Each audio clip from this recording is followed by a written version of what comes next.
A Jmix exclusive. Hello everyone, it's Jmix here with 2pacnation.net.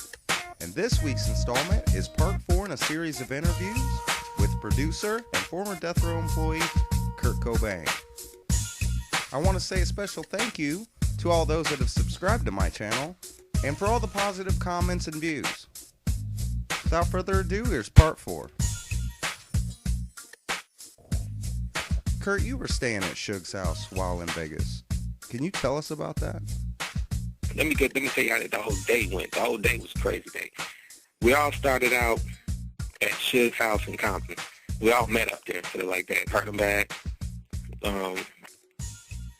and Heard him back. We got there about the same time. Me, Heard him back, Danny Boy.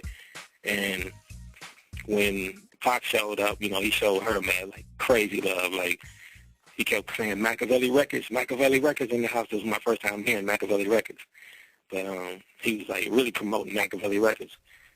Do you know what company that was going to be distributed through? That was going to be distributed through Death Row. It was going to be Machiavelli, Death Row Records, probably, who was the main distributor at the time? MCA, which was under, I can't remember what umbrella that was under. Universal? MCA Universal? I believe it was something like that. Because MCA, a lot of people don't know, Death Row was going to take over the whole black music division of MCA Records, which had Aaron Hall, Bobby Brown, Christopher Williams, Mary J. Blige, Jodeci were all under MCA. And that's why all these people were up at the studio all the time. Like, a lot of people don't know that. These people, they were at the studio all the time. Aaron Hall, Christopher Williams, even Bobby Brown was hanging around. So, on our way to, we all got together, which was mainly the blood side. It was mainly the mob. So, we were going to Vegas. I noticed that Pac was listening to Nas, because I don't know, anybody that knows about the trip from California to Vegas. There's just open 20-mile stretch of road straight ahead, just desert, just a straightaway. You know what I mean? And we were kind of like getting ready to do this little race, like who's going to get there first. And I remember Castro was with us, and he rolled down the window to ask Pac something. When he rolled down the window, I noticed Pac was listening to Nas. And we were riding pretty much side by side with Pac to Vegas. Kanata was driving, and he was just studying Nas's CD, which kind of goes into the thing that Pac really, had peace with Nas. And that was an example that was true, because he was studying him. He had met up with Nas in New York, and they made peace. So Saturday, he was definitely checking out his material. But on the way, it was kind of like there was some tension at the gas station that I noticed, that Pac was like upset with some fans that it was like either said something to him or wanted to take some pictures or something. But it was just like a weird tension. I'd never seen Pac get that animated and that mad. That's what I was talking about. Like, there were times when he was like out of control, and we had to calm him down. Who was he getting mad at? What exactly were they doing?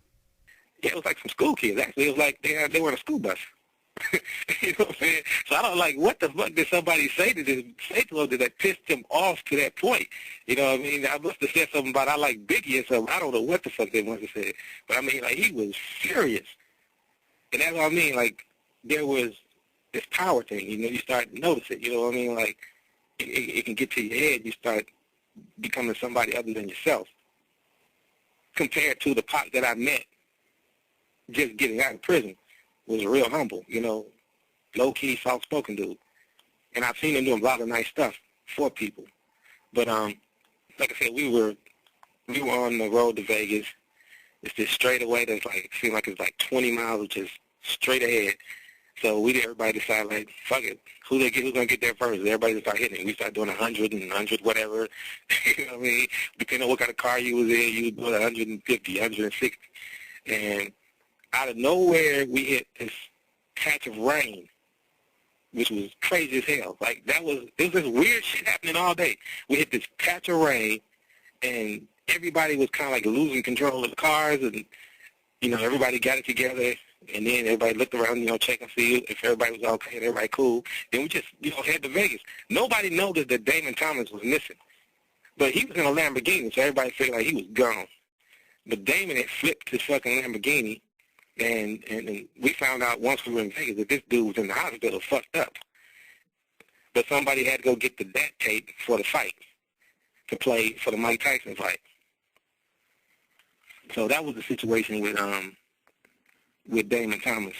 As we know, Damon Thomas from the Underdogs, which we know Damon Thomas, the assassin. He had to use that name, Assassin, because I believe he had a publishing deal with Babyface or something like that. So he went under a different name while he was working with us at Death Row.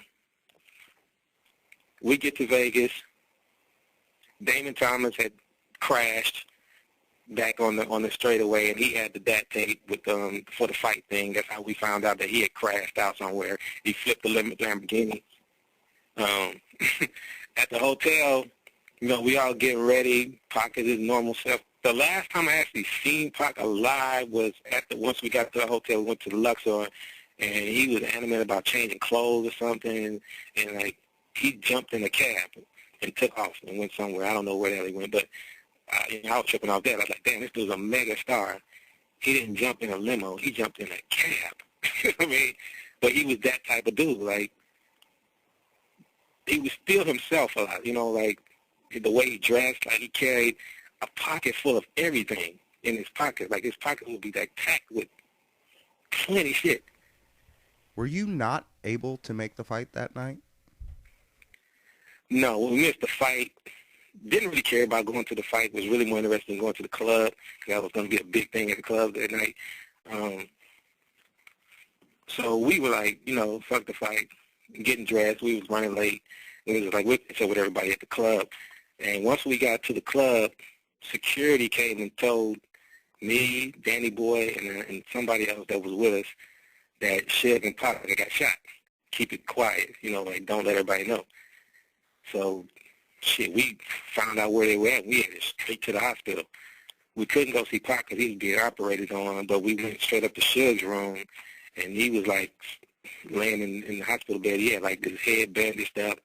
He was real like down, like deep in his thoughts, you know what I'm saying? He just kept saying, man, I think Pac is fucked up, Pac fucked up. But then at the same time, he tried to be, everybody was getting like this weary, super depressed looks on their face and this attitude, and he tried to cheer everybody up. So, she'll try to brighten up the night, but it couldn't be brightened up from that point.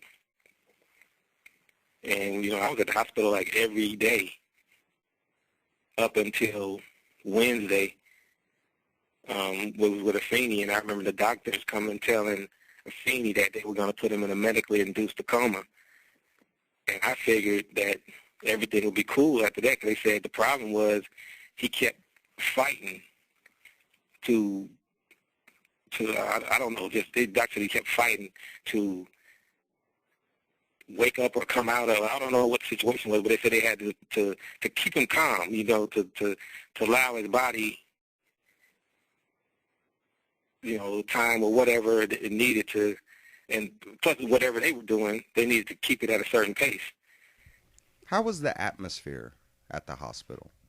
Oh, the atmosphere was crazy because we actually, one of the reasons we were there is because there was death threats. There was people calling to the hospital like, we didn't finish the job, and we know what room he's in. So a lot of us would just stay up at the hospital like we were standing like guard. You know what I'm saying? Like we knew where his room was, so a lot of us was standing outside the room so nobody can drive by and shoot into the room. So it was that atmosphere. It was crazy, man. It was like people trying to sneak past us. We'll be sitting talking with each other, and we'll know somebody with a microphone. You know what I'm saying? Like, we had to chase reporters away. It was wild. It was an unreal experience. Did you see Tupac in the hospital room?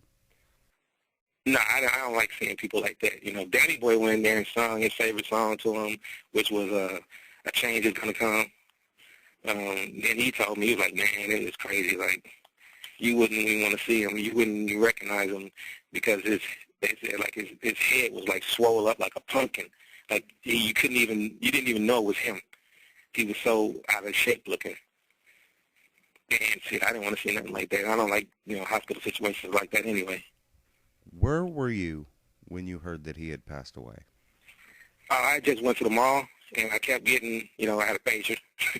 It was 96. I had a pager, and I kept getting the 911, the 911 that comes with the 611 or whatever you put.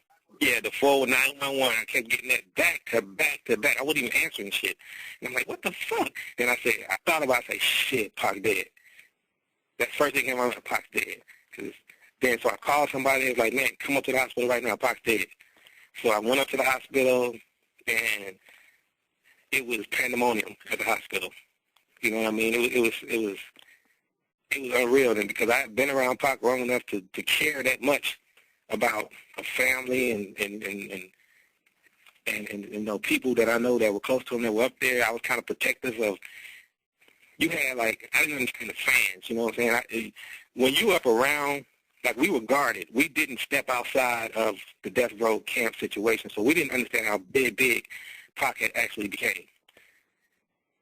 So it was, out of control once the fans came. Then you had people speaking on Pac like they knew him.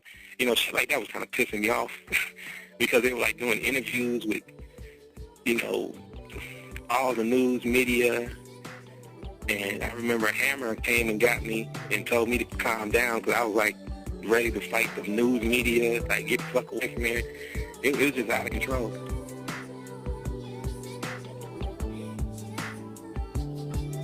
Once again, this is Jmix here, and I want to give a special thank you to Kurt Kobane and to all the fans at 2pacnation.net. Thank you for viewing, and stay tuned next week for part 5, only on 2pacnation.net. A Jmix exclusive.